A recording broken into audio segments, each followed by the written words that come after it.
దేవుని ఘనమైన పరిశుద్ధమైన నామమునకే మహిమ కలుగునుగాక. ప్రియమైన బిడ్డలారా, అందరూ బాగున్నారా? చాలా సంతోషం, నేను కూడా బాగానే ఉన్నానమ్మా. చాలా మీరు ఎండలకి కాస్త డల్గా కనపడుతున్నారు కదా, హుషారుగా ఉండండి. ప్రార్థన చేద్దాం, ఎండలు వచ్చినా తగ్గించాడు దేవుడు, భయపడవలసిన పని లేదు. సరే, చిన్న వాక్యాన్ని ధ్యానం చేసుకుందాం. చూడండి, లోకా సువార్త 5వ అధ్యాయం 4వ వచనంలో సిమోను పేతురు అంటున్నాడు, దోణెను లోతుకు నడిపించి చేపలు పట్టుటకు మీ వలలు వేయమడని సీమోనుతో చెప్పగా. చిన్న ప్రార్థన చేద్దాం.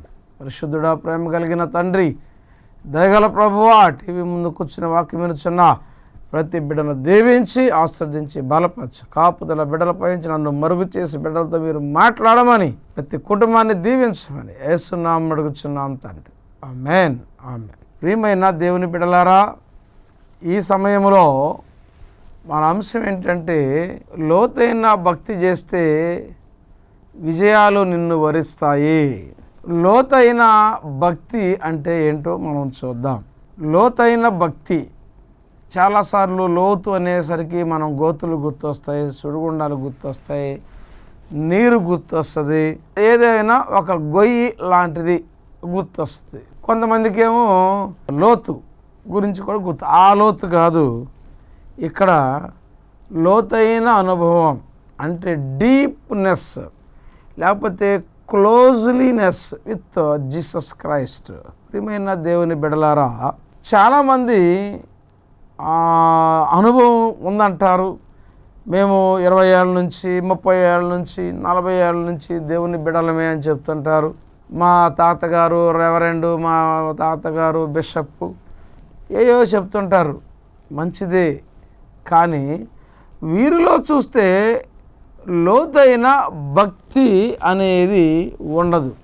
లోతైన అనుభవంలోనికి వీళ్ళు వెళ్ళలేకపోతూ ఉన్నారు. కొంతమంది పేర్లతోనే సరిపెట్టుకుంటున్నారు. దానికి తగ్గ కొంతమంది సేవకులు కూడా పేరు మార్చేసి ఊరుకుంటున్నారు. వీళ్ళు భక్తి చేస్తున్నారా లేదా, నీతిగా బతుకుతున్నారా లేదా, వాక్యం చెప్పే వాక్యం వాళ్ళకి అర్థమవుతుందా లేదా, వాక్యానుసారంగా జీవిస్తున్నారా లేదా, వాక్యం వింటున్నారా లేదా అని ఎవరు పట్టించుకున్నటువంటి సేవకులు తక్కువైపోయారు. అలా పట్టించుకో సంఘాలు మానేస్తున్నారు. అలా పట్టించుకుంటే సేవకుల మీద ఏమో కొనుక్కుంటున్నారు, సనుక్కుంటున్నారు.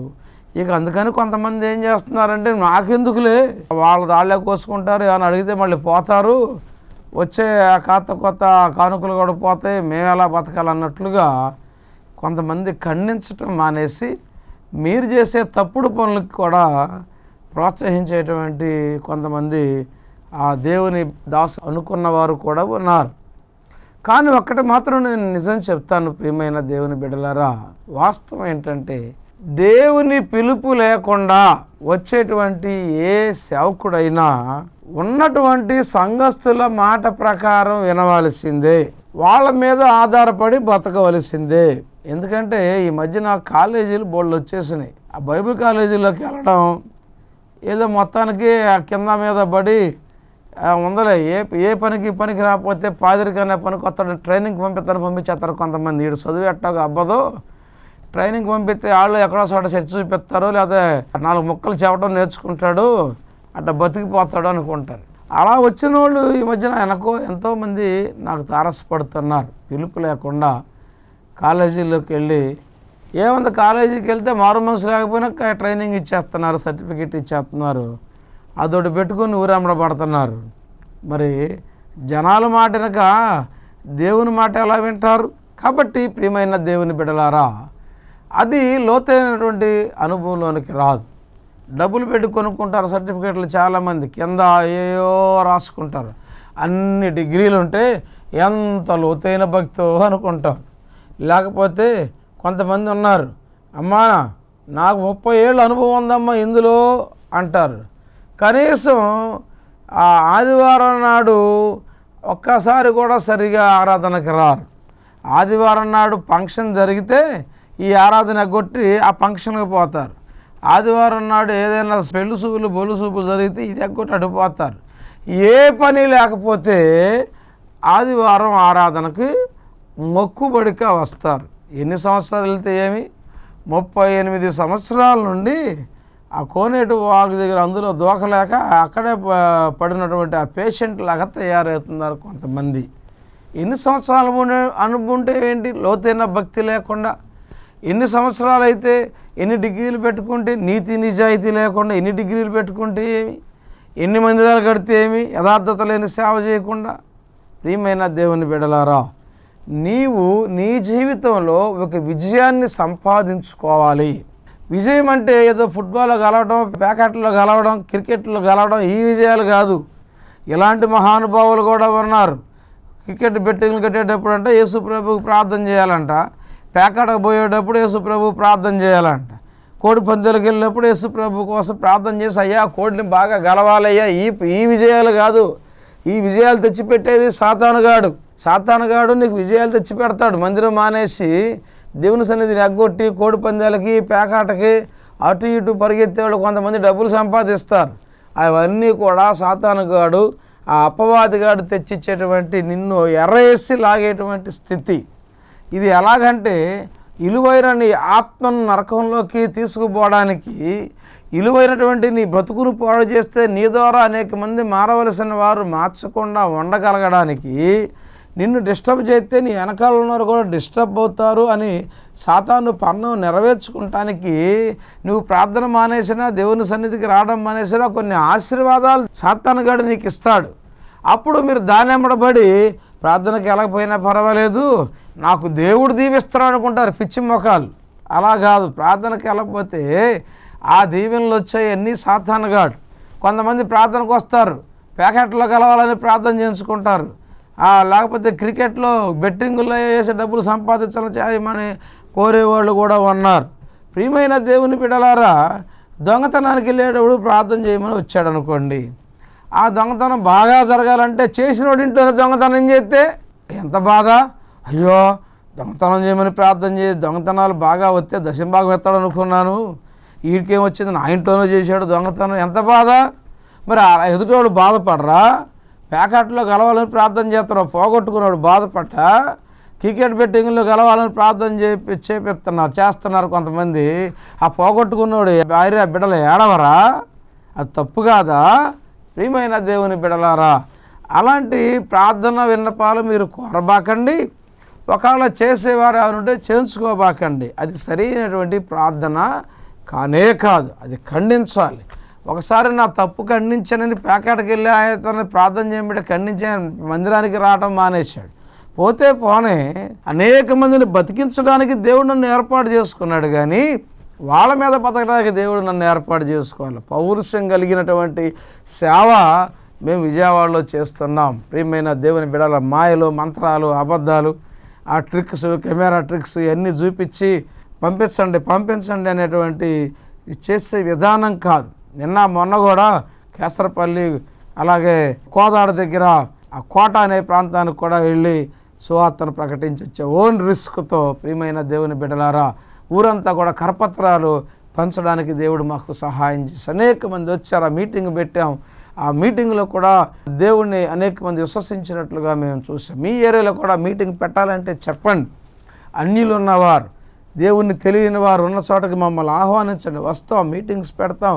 ఆ లోతైన భక్తి ఏంటో, యథార్థత ఏంటో, విజయం ఏంటో, దేవుడు ఏంటో, రక్షణ ఏంటో అన్నీ కూడా మేము వాళ్ళకు వివరించి చెప్పడానికి మేము ఇష్టపడుతున్నాం. మీరు ఆహ్వానిస్తే తప్పకుండా మీకు డేట్ ఇస్తాం, మీ ప్రాంతానికి మేము వచ్చి మీటింగ్స్ పెడతాం. ప్రియమైన దేవుని బిడ్డలారా, ఎంతగానో ప్రయాసపడి భారంతో మేము ఈ పనులు చేయడానికి ఉపక్రమిస్తూ ఉంటే కొంతమంది టీవీలో అబద్ధాలు చూపించి, మోసాలు చూపించి ఎంతో మిమ్మల్ని భ్రమ పెడుతున్నారని బాధతో మీకు నేను చెబుతూ ఉన్నాను. మీరు ఆ భ్రమలోకి వెళ్ళబాకండి, ఆ బాధలోకి వెళ్ళబాకండి, అందులో పడిపోబాకండి. మీ జీవితంలో కార్యం జరగాలంటే ఇక్కడ చాలా దుఃఖంలో ఉన్నారు. అక్కడ సీమోను, పేతురు కూడా ఎంతో దుఃఖంలో ఉన్నారు. ఏంటి ఆ దుఃఖం అంటే, రాత్రంతా వలేశారు. వాళ్ళు చాలా అనుభవం కలిగిన వారు. చేపల పట్టడంలో లోతైన అనుభవం ఉంది వాళ్ళకి. ఆ చేపల వేటలో, సముద్ర ప్రయాణాల్లో లోతైన అనుభవం ఉంది వాళ్ళకి. ఆ లోతైన అనుభవం ఇందులో ఎందుకు పనికొస్తుంది? ప్రియమైన దేవుని బిడ్డలారా, కొంతమంది అంటారు, నీకేం తెలుసా, నా సర్వీస్ అంత లేదు, నీ వయసు, నువ్వు నాకు చెబుతున్నావు ఏంటో అంటారు. నీ బుర్ర పెరగకుండా, నీ బుద్ధి పెరగకుండా నువ్వు పరికమాల పనులు చేస్తున్నప్పుడు చిన్నపిల్లలే చెబుతారు. తల్లిదండ్రులకు బుద్ధి రావని పిల్లలే చెబుతారు. బుద్ధిగా కూర్చో డాడీ, బుద్ధిగా ఆ బతుకు మమ్మీ, ఆ బుద్ధులు తెప్పించుకున్న తల్లిదండ్రులు లేరా? పునాదులు పాడైపోతే నీతిమంతులు ఏం చేయగలరు? నువ్వు బుద్ధి చెప్పాల్సిన, జ్ఞానం చెప్పాల్సిన పెద్దగా నీవే. సంఘ పెద్దవో, ఇంటి పెద్దవో, సమాజ పెద్దవో, కుల పెద్దవో, ఏ పెద్దవో నాకు అనవసరం. కానీ తప్పుడు మార్గాన్ని, తప్పుడు సంకేతాలని, రెచ్చగొట్టే విధానాన్ని, పనికిమాలినటువంటి పనులు చేయడానికి నువ్వు ఇతరులను ప్రోత్సహిస్తే నువ్వు వయసులో పెద్దోడు అయినా జ్ఞానంలో చిన్నవాడివే. చిన్నవారితో నువ్వు బుద్ధి చెప్పించుకోదు, తప్పదు నాయనా. కాబట్టి ప్రియమైన దేవుని బిడ్డలారా, ఈ చేపల పట్టడంలో అపారమైన అనుభవం కలిగిన వారు వీళ్ళు. నిజంగా చెప్పాలంటే వాళ్ళ వృత్తే చేపల పట్టడం. ఆ రాత్రంతా ప్లేస్ మార్చి అక్కడేసి తెల్లవారు కష్టపడతానే ఉన్నారు. కానీ ఒక్క చేప కూడా వాళ్ళకి దొరకలేదు. చాలా నిరాశలో ఉన్నారు, చాలా బాధలో ఉన్నారు. ఈ టీవీ వాక్యాన్ని వింటున్న ప్రియమైన దేవుని బిడ్డ, నువ్వెంతో నిరాశలో ఉన్నావు. నీ భర్త ప్రవర్తన గురించి నువ్వెంతో బాధపడుతున్నావు. నువ్వు మందిరానికి వెళ్తున్నావు, ప్రార్థన చేస్తున్నావు, నీ భర్త కోసం 20 ఏళ్ళు, 10 ఏళ్ళు, 5 ఏళ్ళు, 2 ఏళ్ళు, 3 ఏళ్ళ నుంచి ప్రార్థన చేస్తున్నావు. అయినా నీ భర్తలో మార్పు రావట్లేదని వేదన చెందుతున్న బిడ్డ, టీవీ కార్యక్రమం చూస్తూ అల్లాడిపోతున్న బిడ్డ, తప్పకుండా నీ భర్త జీవితంలో మార్పు వస్తుంది. నీ భర్త ఇంటికి వచ్చినప్పుడు నువ్వేం చేస్తున్నావు? చుట్టుపక్కల నీ సాక్ష్యం ఏంటి? ఒక్కసారి గమనించుకో. లోతైన అనుభవంలో నువ్వు ఉన్నావా? లోతైన స్థితిలో నీవు ఉన్నావా?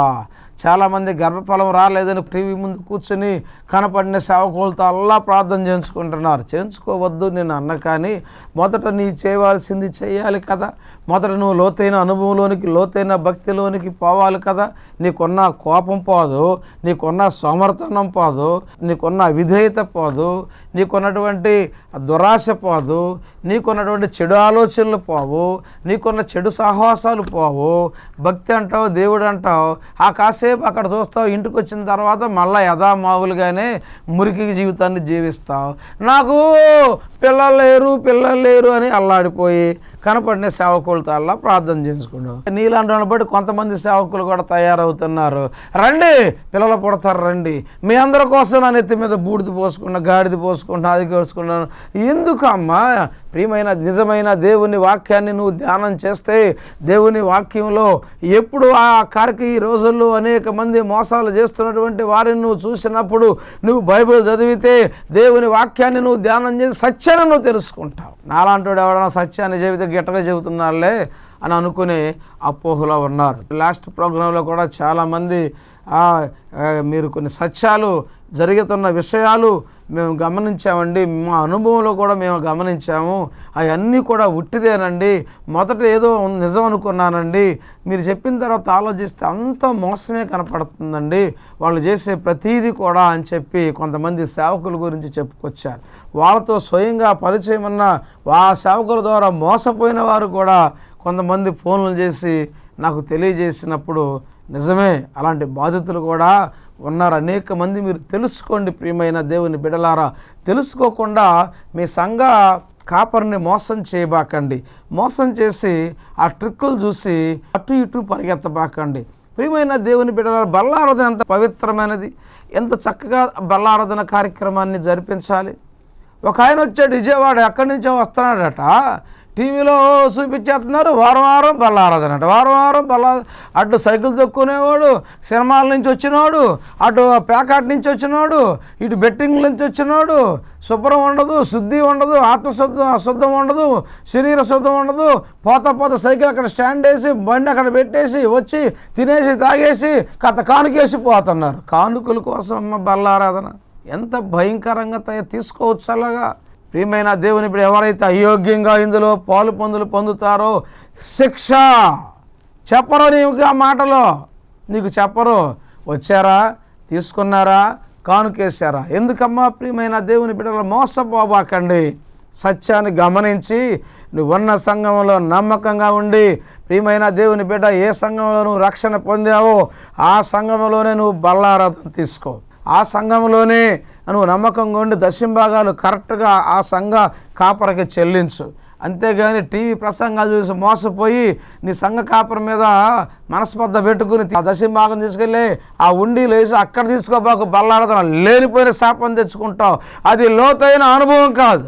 కష్టమైన నష్టమైన నిందైనా ఏదైనా సరే హెచ్చరికైనా సరి చేసుకునే బుద్ధి కలిగి నువ్వు ఉన్న సంఘంలో నీ బతుకు సరి చేసుకుని నువ్వు ఉన్న సంఘంలో అనేక మంది రక్షణ లేని వారిని ఉన్న సంఘంలోనికి నువ్వు నడిపించు.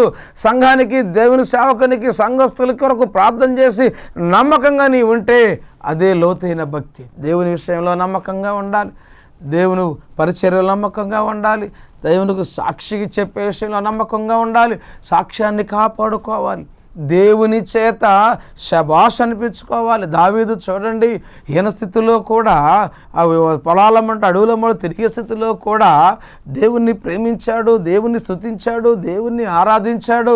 ఎప్పుడు కూడా ఆయన స్తుతిస్తూనే ఉన్నాడు. అందుకే దావీదు నా హృదయానుసారుడు అని చెప్పి మెచ్చుకున్నాడు. ఆ గొర్రెల కాపరైన దావీదుని మహారాజుగా మార్చాడు ఆ లోతైనటువంటి భక్తిలో ఉన్న కారణం చేత. ప్రియమైన దేవుని బిడ్డలారా, ఈ విధంగా చూసుకుంటూ పోతే అనేక మందిని కూడా దేవుడు లోతైన అనుభవంలోనికి. దానియేలు చూడండి, దానియేలు దేవుని కోసం నిలబడ్డాడు. చంపేస్తాను, సింహపు బోన్లో వేస్తానన్నా ప్రార్థన చేయటం మానలేదు. ఈ రోజున కడుపులు నొప్పి ప్రార్థనకు రావు, ఆ పెళ్లి చూపులు ఉంటే ప్రార్థనకు రావు, నువ్వు నీ girl friend boy friend phone చేస్తే ప్రార్థన రావు, ఇంటికి చుట్టాలు వస్తున్నారని ఫోన్ చేస్తే ప్రార్థన ఎగ్గొడతావు, ఆ ఓటర్ కార్డు వస్తుందని ఫోన్ చేస్తే కార్డు ప్రార్థన ఎగ్గొడతావు, ఇల్లు ఇస్తారంట పలానా చోటు కంటే నువ్వు ఆదివారం రమ్మన్నారంటే ప్రార్థన కొట్టి వెళ్ళిపోతావు. ఇంకెక్కడమ్మా లోతైన భక్తి? ఖాళీగా ఉండి ఏమి తోయిపోతే అప్పుడు వస్తావు.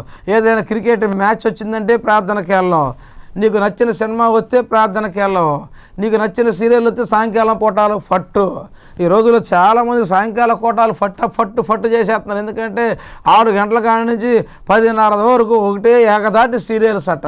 వీళ్ళు టీవీ ముందు కూర్చొని కళ్ళు అప్పచెప్పేసి చూసేస్తున్నారు. అమ్మ కళ్ళు పోతాయి, జాగ్రత్త తల్లి. ఆ కళ్ళు బోధించుకుంటా మళ్ళీ బోళ్ళు బిల్లులు అవుతాయి. ఆ బిల్లులు కూడా దేవుడికి ఇచ్చే వాటిలో కట్ చేసి కడుతుంటారు. ప్రియమైన దేవుని బిడ్డలారా, ఎంత ఘోరం. కొంతమంది మహానుభావులు ఉన్నారు, సేవకులే చూస్తారు సీరియల్స్, సేవకులే సినిమాలు చూస్తారు. తదా ప్రజ యథా రాజా తదా ప్రజ అన్నారు. సేవకుడు కరెక్ట్గా ఉంటే కదా వెనకాల కరెక్ట్గా ఉండేది. ప్రియమైన దేవుని బిడ్డలారా, చూడొచ్చా సినిమాలు, చూడొచ్చా సీరియల్, చూడొచ్చా అల్లరితో కూడిన ఆటపాటలు. కొంతమంది మూర్ఖంగా బైబిల్లో ఎక్కడుందో చూపి సినిమాలు చూడకూడదు ఎక్కడుందో చూపి, ఆ బైబిల్లో స్నానం చేయమని ఉందా, బైబిల్లో టూకి వెళ్ళమని ఉందా, ఎందుకు వెళ్తున్నావు? ప్రియమైన దేవుని బిడ్డలారా, అని ప్రతిదానికి బైబిల్ అడ్డు పెట్టుకోబాకండి. బైబిల్ అన్ని రాస్తే ప్రపంచంలో ఉన్న ఈ భూభాగమే సాలదంట. అన్నీ చెప్పరు. అల్లరితో కూడిన ఆటపాటలంటే అది సినిమాలే కానీ, అది సీరియల్సే కానీ, బ్రేక్ డ్యాన్సే కానీ, రికార్డింగ్ డ్యాన్సే కానీ అన్నీ కూడా అందులోకి వస్తాయని చెప్పి నువ్వు గుర్తుపెట్టుకుని ఇక నుంచి బుద్ధిగా ఉండు. ఎన్నాళ్ళ నుంచి ఆ రోగంతో బాధపడుతున్నావు, మూలుగుతూనే ఉంటావు, మంచంలో ఉంటానే ఉంటావు, ఆ సీరియల్ మాత్రం వదిలిపెట్టవు, అను దగ్గుతూనే ఉంటావు, ఏ సీరియలు మిస్ అవ్వు. ఎక్కడొస్తుందమ్మా స్వస్థత? ఎవరైనా టీవీలో వాకింగ్ చెప్పినప్పుడు అయ్యా బాగలేదు ప్రార్థన ఎందుకు, సినిమాలు చూస్తాక నీకు ఆరోగ్యం, అయ్యా బాగలేదయ్యా ఎందుకు ఊరమ్మడి తిరగటాక, ఫంక్షన్లకు పేరెంటాలకు ప్రార్థన కూడా తిరగటాక నీకు ఆరోగ్యం, అయ్యో కీళ్ళ నొప్పులు తగ్గాలయ్యా తగ్గితే ఊరమ్మడి తిరగొచ్చు అయ్యా అందుక నీకు ఆరోగ్యం. చాలామంది ఇలాగ తయారైపోయారు. ప్రియమైన దేవుని బిడ్డలారా, రండి రండి రండి, స్వస్థత. ఏంటి స్వస్థత? ప్రియమైన దేవుని బిడ్డ, ఈ విధంగా స్వస్థత పొందిన నువ్వు నరకానికి పోవా? 2 చేతులు కలిగి నరకానికి పోకంటే ఒక చేయి పోయినా పరలోకానికి బెటర్ అంట. 2 కళ్ళు కలిగి నరకానికి పోయే కంటే ఒంటి కన్నుతో స్వర్గానికి పోవడం బెటర్ అంటున్నాడు. దానియేలు అంటున్నారు, నువ్వు గనక ప్రార్థన చేస్తే నిన్ను తీసుకెళ్లి సింహాల బోన్లో వేస్తాను జాగ్రత్త అని వార్నింగ్ ఇచ్చారు. మొత్తం అందరూ కూడా ఎవరు కూడా ఏ దేవుడికి కూడా మొక్కట్లేదు. కానీ దానియేలు యెరూషలేము తలుపులు తీసుకొని రోజుకి ముమ్మారు ప్రార్థన చేశాడు. చచ్చిపోతాను, చంపేస్తానన్నా కూడా, ఆ పగల తీస్తానన్నా కూడా, ప్రాణం తీస్తానన్నా కూడా వెనుకడుగు వేయలేదు. నీ భక్తి ఏంటి? అది లోతైన భక్తి. నీ భక్తి ఏంటి? గాలివానకు కొట్టుకోయే భక్తి అనేది, డబ్బుకు లోపడిపోయే భక్తి అనేది, ఒక స్త్రీ సాంగత్యానికి లోబడిపోయే భక్తి అనేది, ఒక పురుష సాంగత్యానికి లోపడిపోయే భక్తి అనేది, నిన్నటిదాకా భక్తిగా ఉన్నావు, ఈ రోజున ఎవరో ఒక తగిలిందంట దాన్ని వెంబడిపడి తిరుగుతున్నావు. సిగ్గు లేదు ప్రియమైన దేవుని బిడ్డలారా, జనాలు ఊహిస్తారు కదా మీద. నిన్నటిదాకా బైబిల్ పట్టుకున్నాడు, నిన్నటిదాకా భక్తి అని తిరిగాడు, సాక్ష్యాలు దంచకొట్టాడు, కరపత్రాలు పంచాడు, ఉప్పుడింటి దండేసి తిరుగుతున్నాడని నీ ముఖం మీద ఓస్తారని కూడా జ్ఞానం లేకుండా ప్రవర్తిస్తున్నటువంటి దేవుని బిడ్డ, ఒక్కసారి జ్ఞానం కలిగి నువ్వు దేవుని భయం కలిగి ఉంటే నీ కుటుంబం బాగుపడుద్ది. అలాంటి వారి కుటుంబాల్లో శాంతి ఉందా చెప్పండి? అక్రమ సంబంధాలు, ఇటు ఆడవాళ్ళు అటు మగవాళ్ళు పెట్టుకున్న కుటుంబాలు, భార్యాభర్తల మధ్యలో నెమ్మది ఉందా? తల్లిదండ్రులు బిడ్డల మధ్యలో నెమ్మది ఉందా? నీ కుటుంబం అంతా గొల్ల చేసుకుని, నీ కుటుంబం అంతా శరీర ఆశల కోసం నాశనం చేసుకుని, నీ జీతం అంతా పాడు చేసుకుని, నీ ఆరోగ్యం